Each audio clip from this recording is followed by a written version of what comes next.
आज हम अध्ययन करेंगे प्रश्नावली 3.1।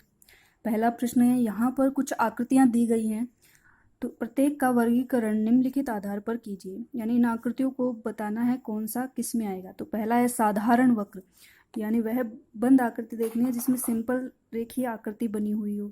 तो साधारण वक्र है पहला, दूसरा, पांचवा, छठा और सातवां। ऐसे ही आकृति हमें छांटनी है कि पहली, दूसरी और पांचवी, छठी और सातवीं आकृति आएंगी साधारण वक्र में। और साधारण बंद वक्र, तो जो ये साधारण वक्र है यही बंद आकृतियां भी हैं, तो यही इसी के अंदर आएंगी। दो, पहली, दूसरी, पांचवी, छठी और सातवीं। बहुभुज, तो 3 या 3 से अधिक रेखाओं से घिरी हुई बंद आकृति क्या कहलाती है? बहुभुज कहलाती है। तो यहाँ आप छांट सकते हैं, परिभाषाएं मैंने पहले आपको बता दी थी। तो यहाँ पे पहली, दूसरी और चौथी ये है बहुभुज है। और तीसरा है उत्तल बहुभुज। उत्तल बहुभुज वह होता है जिसमें सभी विकीर्ण आकृति के अंदर बने। तो यहाँ पे पहली आकृति में ये विकीर्ण आकृति से बाहर जा रहा है, अतः यह उत्तल नहीं है। तो इसमें देखें तो एक यही बहुभुज है जिसमें आकृति के अंदर बन रही है, तो इसमें आंसर आएगा 2 नंबर आकृति।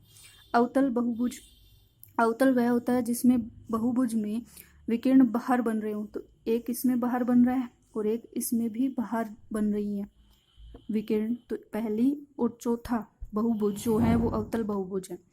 निम्नलिखित प्रत्येक में कितने विकीर्ण हैं? तो यहाँ पे हमें कुछ आकृतियां दी गई हैं, उन आकृतियों में विकीर्णों की संख्या बतानी है। तो विकीर्ण का सूत्र हमने लिखा था n गुणा n-3/2। तो यहाँ पे पहली आकृति है उत्तल बहुभुज, चतुर्भुज। तो आप आकृति बना के भी देख सकते हैं। तो ये हमने एक चतुर्भुज बना लिया। तो शीर्षों को मिलाने वाली, एक छोड़कर एक शीर्ष को मिलाने, यानी आमने सामने मिलाएं तो यहाँ 2 ही विकीर्ण बन रहे हैं। तो सूत्र से भी देख सकते हैं, n है चतुर्भुज है तो 4 हो गए। 4 गुणा 4-3/2, 4 में से 3 गए 1, 4 को 2 से विभाजित किया, 2 एकम 2, 4 का पहाड़ा गया 2 बार, तो 2 विकीर्ण आंसर आ रहे हैं। तो सूत्र और आकृति दोनों में हमें आंसर सेम मिल रहे हैं। दूसरा है समषटभुज विकीर्ण। तो समषटभुज में षटभुज मतलब 6, n की वैल्यू कितनी हो गई? 6। तो यहाँ पे n की वैल्यू 6 रखेंगे तो आंसर हमारा आएगा 9। तो विकीर्ण आप बना के भी देख सकते हैं आकृति। 6 समान रेखाओं से घिरी हुई बंद आकृति समषटभुज कहलाएगी। और यहाँ पे आपको आमने सामने वाले विकीर्ण मिलाने हैं। शीर्ष ये विकीर्ण कहलाएगा, ये विकीर्ण नहीं होगा क्योंकि ये तो भुजा है। शीर्षों को मिलाने वाले नहीं, शीर्ष को, पास वाले शीर्ष को छोड़कर सामने वाले शीर्ष से मिलाना है। तो आप ऐसे बना के गिन भी सकते हैं, 9 आकृतियां बनेंगी ऐसी।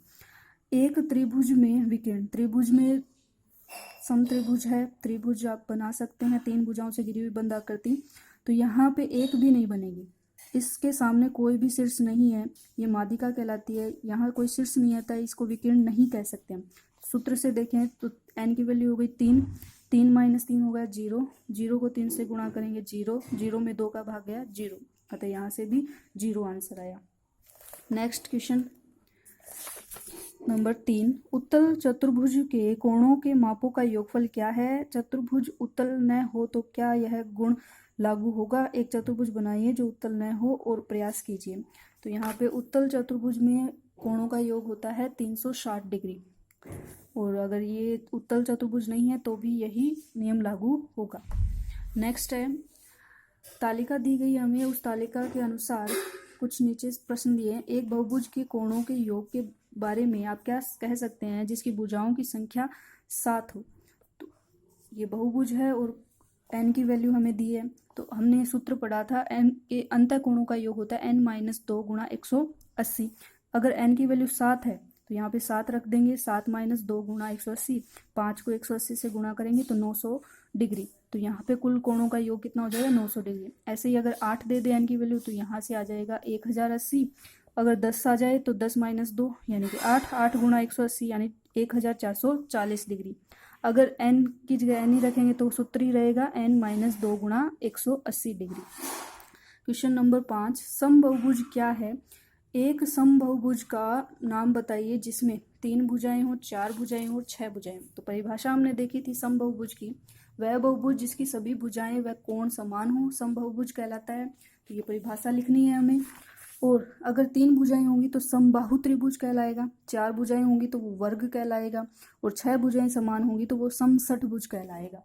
नेक्स्ट क्वेश्चन है, निम्नलिखित आकृतियों में x का मान ज्ञात कीजिए। तो यहाँ पहली आकृति हमें दी हुई है, चतुर्भुज है। चतुर्भुज के चारों कोणों का योग हमें पता है 360 डिग्री होता है। तो चारों कोणों का मान लिखेंगे 50 + 130 + 20 + x बराबर 360। यहाँ से इनका योग हो गया 300, 300 में x जोड़ना है और बराबर है 360 के, तो x की वैल्यू आ जाएगी 360 - 300 यानी कि 60 डिग्री। ऐसे ही बी पार्ट दिया हुआ इसका। इस बी पार्ट में हमें इस कोण का मान नहीं दिया, तो सर्वप्रथम हम ये मान निकालेंगे। ये कोण है 90 डिग्री का।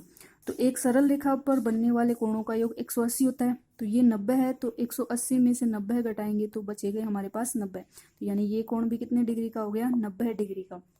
अब दोबारा वही ये कारण हम लिख देंगे कि एक सरल रेखा पर बनने वाले कोणों का योग 180 डिग्री होता है, और यहाँ से वो हमारे पास आ गया 90 डिग्री का मान।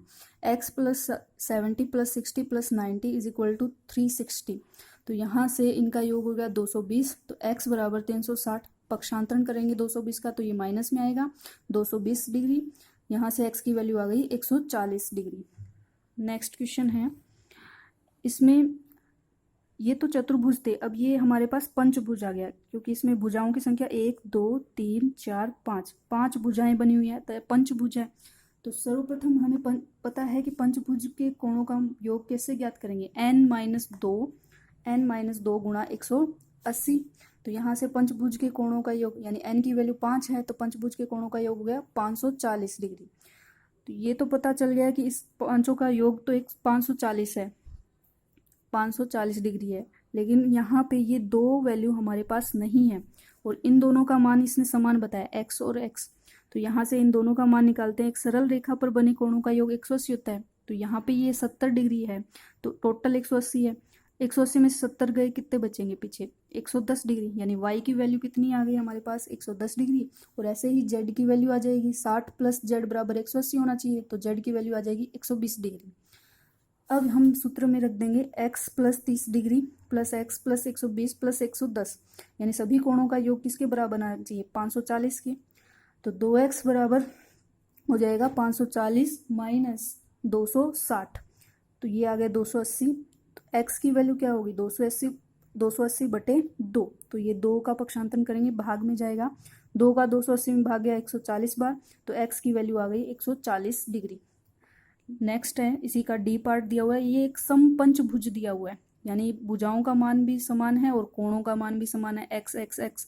तो पंचभुज है, तो पंचभुज का हमने अभी योग निकाला है, 540 के बराबर होता है। तो पांचों x का मान किसके बराबर होगा, 540। तो 5x बराबर हो गए 540, x बराबर 540/5, यानी 108 डिग्री।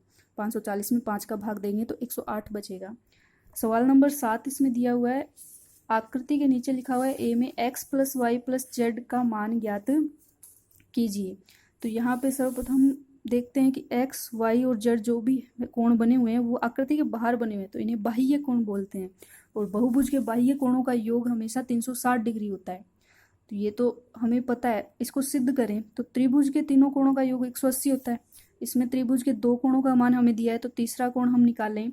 तो तीसरा कोण यहाँ से हमारे पास आ गया 60 डिग्री। इसको मैंने a मान लिया है, आप कुछ भी मान सकते हैं। तो यहाँ पे a मान लें तो ये 60 डिग्री आ गया, ये वाला कोण आया 60 डिग्री।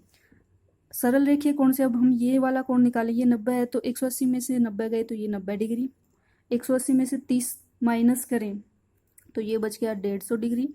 ऐसे ही z वाला ये 60 माइनस कर देंगे तो ये कितना बचेगा, 120 डिग्री। तो x + y + z यानी 90 + 120 + 150 यानी 360 डिग्री। तो ऐसे ही हमें नेक्स्ट सिद्ध करना है कि x + y + z + w बराबर 360। ये आकृति है हमारे सामने, तो आप ये कर सकते हैं। चतुर्भुज है, चतुर्भुज के चारों कोणों का योग 360 होता है। 3 कोण हमारे पास है, तो इससे ये वाला कोण निकाल लेंगे। फिर सरल रेखीय कोण है, तो ये 60 है, तो 180 में से 60 गए तो यहाँ पे कितने बचेंगे, 120 डिग्री। ये 80 है तो ये 100 डिग्री बचेगा। ये 120 है तो ये 60 डिग्री बच जाएगा। और यहाँ पे इसका मान ज्ञात करके आप ये निकाल सकते हैं। तो यहाँ पे प्रश्नावली 3.1 यहाँ पे पूर्ण होती है।